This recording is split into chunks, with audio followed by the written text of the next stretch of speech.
కల్వకుంట్ల తారక రామారావు డ్రామారావు పిచ్చి ముదిరి ఇంకా తెలంగాణ రాష్ట్రంలో వాళ్ళ నాయననే ముఖ్యమంత్రి, వాళ్ళే అధికారంలో ఉన్నారని ఒక భ్రమలో మాట్లాడుతుండు. ఈ రోజు నువ్వు చేసిన ఒక విధ్వంసానికి, నీ కుటుంబం చేసిన ఒక విధ్వంసానికి తెలంగాణ రాష్ట్ర ప్రజలు 15 నెలల క్రితమే మీకు బుద్ధి చెప్పడం జరిగింది. 3 ఏళ్లలో అధికారంలోకి వస్తామంటారు. 3 ఏళ్లు కాదనైనా 30 ఏళ్లైనా తెలంగాణ రాష్ట్రానికి మీరు చేసిన ఒక విధ్వంసానికి ప్రజలు మిమ్మల్ని క్షమించే పరిస్థితే లేదు.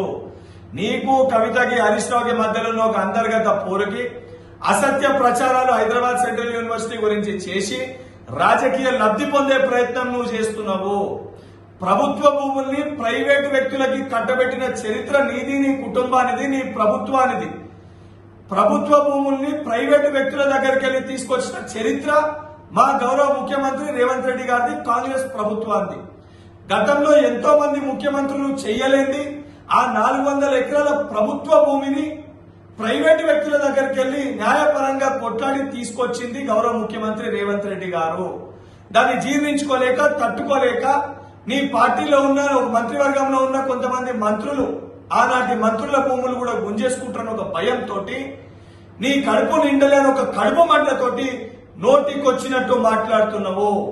అటవీ భూములని గుంజుకున్న చరిత్ర మీది. కాళేశ్వర ప్రాజెక్టు నిర్మాణం కోసము 7,829 ఎకరాల్ని తీసుకుంది మీరు.